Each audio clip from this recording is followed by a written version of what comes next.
Hello दोस्तों, प्रणाम, राधे राधे। कैसे हैं? आशा करता हूँ आप लोग अच्छे होंगे। दोस्तों, एक उठान गीत है, नाच कर गाते हैं।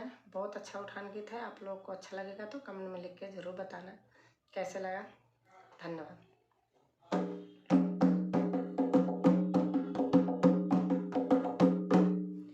धीरे धीरे